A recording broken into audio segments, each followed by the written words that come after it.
ఓం శ్రీమాత్రే నమః. శ్రీ శివాయ గురవే నమః. యః కర్త జగతాం భర్త సంహర్త మహసాం నిధి ప్రణమామి తమాదిత్యం బహిరంతస్తమోపహం. వీక్షకులకు నమస్కారం. నేను మీ దేవులపల్లి రామకృష్ణ శాస్త్రి, ఆర్కే మాతృశ్రీ తెలుగు జ్యోతిషపరమైన యూట్యూబ్ ఛానల్. ఇప్పుడు జూన్ నెల 16వ తేదీ నుండి జూన్ నెల 22వ తేదీ వరకు గల గ్రహ స్థితిగతులని ఒకసారి పరిశీలన చేద్దాం. మిథున రాశిలో రవి, బుధ, శుక్ర గ్రహాలు, కన్యా రాశిలో చంద్ర, కేతు గ్రహాలు, అలాగే కుంభరాశిలో శనిగ్రహం, మీనరాశిలో రాహుగ్రహం, మేషరాశిలో కుజగ్రహం, వృషభ రాశిలో గురుగ్రహం సంచరిస్తున్నాయి. ఇటువంటి గ్రహ స్థితిని అనుసరించి ఈ వారం రాశులకి వార ఫలాలు తెలుసుకుందాం.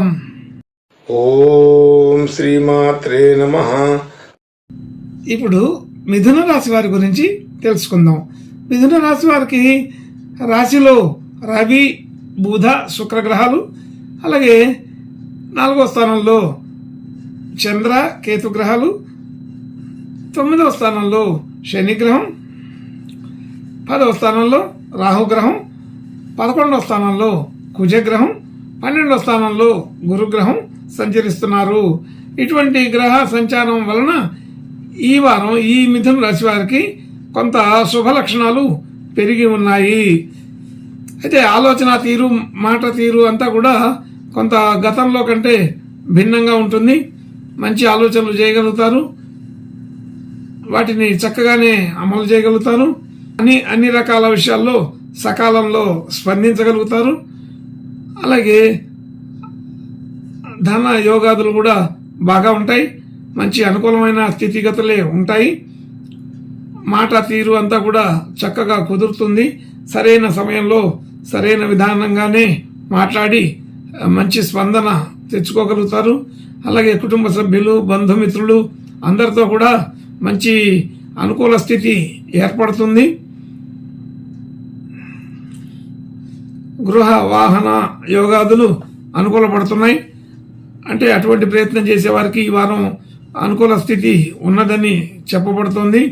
అలాగే విద్యార్థులకి విద్యా అవకాశాలు బాగానే ఉంటాయి. విద్యా సంబంధించిన విషయాల్లో మంచి గుర్తింపు, రాణింపు ఉంటుంది. అలాగే కొత్తగా ఏదైనా తెలుసుకోవడానికి, విద్యలు అవి నేర్చుకోవడానికి ఇది సరైన సమయంగానే తెలుస్తుంది. అలాగే రుణ సంబంధించిన విషయాల నుంచి విముక్తి పొందే అవకాశం బాగా ఉంది. ఆరోగ్యపరమైన విషయాల్లో కూడా మంచి అనుకూలమైన స్థితి కనబడుతోంది. ఆరోగ్య సమస్యలన్నీ కూడా తగ్గుముఖం పట్టే అవకాశం బాగానే ఉంది. అటువంటి ఇబ్బందులేమీ ఈ వారం కనబడటం లేదు. అలాగే శత్రువులు మిత్రులు అయ్యే అవకాశం ఉంది. అంటే గతంలో ఎవరితోటైనా విభేదాలుంటే ఆ విభేదాలు తొలగిపోయే అవకాశం బాగానే కనపడుతోంది. భార్యాభర్తల మధ్య అనుకూలత పెరుగుతుంది. మంచి శుభ లక్షణాలు కలిగి ఉంటాయి. అలాగే మనం పెట్టిన పెట్టుబడులు అవి బాగా ఉపయోగపడే పరిస్థితిలో ఉంటాయి. కొత్తగా పెట్టుబడులు పెట్టడానికి కూడా ఇది సరైన సమయంగానే తెలుస్తుంది. రియల్ ఎస్టేట్లో కానీ, మరి షేర్ మార్కెట్లో కానీ ఈ వారం కొంత అనుకూల స్థితిని చూడగలుగుతారు. గతంలో పెట్టిన పెట్టుబడులు వృద్ధి చెందే అవకాశం బాగానే కనబడుతుంది. అయితే తల్లిదండ్రుల విషయంలో కొంచెం జాగ్రత్తగా ఉండాలి. ఆరోగ్య సమస్యలు వచ్చే అవకాశం ఉంటాయి. అవి కొంత జాగ్రత్తగా వెంటనే స్పందించే పరిస్థితిలో ఉండాలి. అలాగే ఉద్యోగ స్థితి, వ్యాపార స్థితి, వృత్తిపరమైన విషయాలు వాటన్నిటిలో కూడా ఈ వారం బాగానే అనుకూలంగా ఉన్నది. మన ప్రయత్నాలు ఫలిస్తాయి.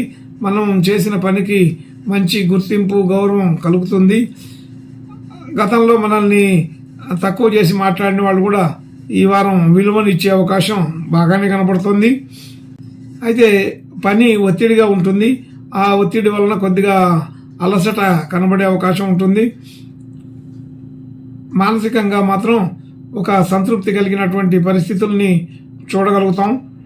కుటుంబ సంబంధించిన సాధారణ ఖర్చులు ఉంటాయి. అది దైవ సంబంధించిన దైవ దర్శనాలు చేసుకోవడం జరుగుతుంది.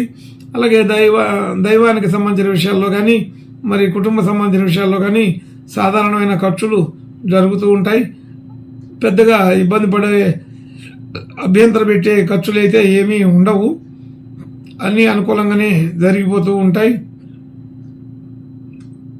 దూర ప్రాంతాలు దూర దేశాల నుంచి మరి బంధుమిత్రులతో మాట్లాడడం విషయాలు తెలుసుకోవడం జరుగుతుంది. అయితే కొంతవరకు శుభవార్తలు వినే అవకాశం ఉన్నది. ఈ వారంలో శుభవార్తలు వినే అవకాశం ఉన్నది. అలాగే అన్ని విషయాల్లో కూడా కొంత ఈ మిథున రాశి వారికి ఈ వారం చాలా అనుకూలంగానే ఉన్నట్లుగా తెలుస్తోంది. ఇంకా మంచి శుభ లక్షణాలు శుభ యోగాలు కలగడం కోసం ఈ మిథున రాశి వారు ఈ వారం గణపతి దేవుని ప్రార్థన నమస్కారాలు చేసుకుంటే ఇంకా బాగా ఉంటుందని తెలుస్తోంది. శుభం భూయాత్. ఓం శ్రీమాత్రే నమః.